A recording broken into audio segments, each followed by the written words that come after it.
And we're going to start our session today with what I think is probably the most immersive of activities and hugely technically demanding, and that is the virtual world activity. So I'm just going to move to the first slide for Christel's session. Christel, you can move your slides on yourself if you like through that page explorer, or just let me know when you want me to move them, that's fine. And we're going to hear from Christel first and find out some more about Camelot.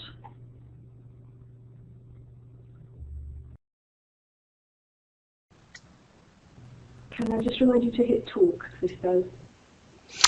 Yes, thank you. I'm Christel Schneider in real life. Can you hear me talk? Can you hear me talk?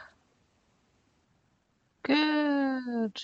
I switched it off instead of switching it on. Very clever. So, good introduction. I'm Christel Schneider in real life and Letty Pinar in Second Life, and I'm happy to be here and present the EU-funded project Camelot. It's quite challenging to do that in 5 minutes, and you really gave me a fright, Teresa, when you said I should say or might say something about UE. I'd love to, but then it would take me another 10 minutes anyway. So, but this might raise your appetite for more information later at another stage. So, Camelot stands for Creating Machinima Empowers Live Online Language Teaching, and the partners involved in this project are from the UK, the lead partner, that is, from Turkey, Czech Republic, and 2 partners from Poland, 2 partners from Germany, and 1 from Belgium and 1 from the Netherlands. And I'm not a partner. I'm working as a research assistant for the project on behalf of the University of Central Lancashire, who is the coordinating partner in this project. The project, and the next slide, I just see, is that the next slide? Yeah, the project is about making machinima. Creating machinima for language teaching and testing those machinima in the partners' countries. And, well, machinima is a word put together from machine and cinema and is used for films created with screen capture software. And I got actually involved with making machinima through Machinevo in 2013, and I couldn't even spell the word machinima correctly, but I've been really hooked ever since and have produced 150 machinima ever since. And yeah, it's really fantastic for language teaching. And I'm also teaching in World in Second Life. I teach German. And I make machinima with my students and use them as tool for the machinima as tool for feedback. And so the students look at the machinima and then do a role play that was filmed and so on. But coming further to machinima, to the Camelot project, the Camelot project aims to create and test machinima that are designed to promote language learning, intercultural exchange, and digital literacy skills among the participants. The machinima that have been or are produced will be stored in open access repositories, enabling language learners, instructors, and teachers, teacher trainers to use, reuse, and share them during the life cycle of the project, as well as in a sustainable way following its formal completion. And along with the language-related machinima, there will be guidelines about how to create them in immersive environments. And actually, a colleague of mine, Carol Rainbow, and I have written an ebook on how to create and use machinima. So the Camelot project will create an online community of practice around the machinima, promoting their benefits among broad cross-section of educational sectors and disseminate good practice via a range of academic and practitioner venues, including conferences, workshops, symposia, and a workshop like this here or an information setting. Camelot will also impact national policies in the area of language learning, intercultural communication, and digital literacy, as I mentioned before, and raising awareness of creative and flexible forms of learning and the potential of immersive virtual environments to promote telecollaboration and networking between educators across the EU. So you see, it's exactly the aim this meeting here is aiming at.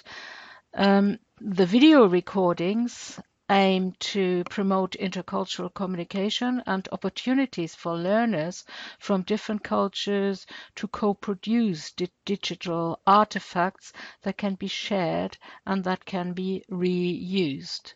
So stimulating rich and meaningful intercultural exchanges among language learners in the EU is one of the consequences of the networks Camelot is establishing at the moment.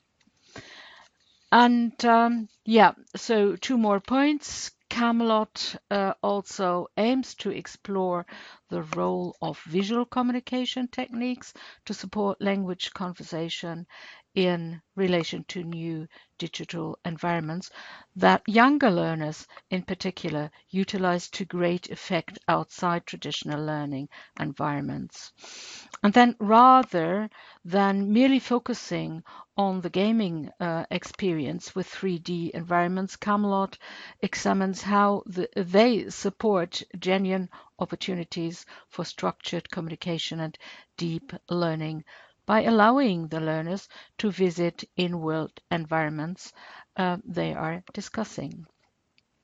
And finally, Camelot also promotes teacher autonomy and professional development, promoting or prompting a reconsideration of the role of the instructors and how they provide a blended approach that facilitates and guides language learning rather than adopting an overly prescriptive approach.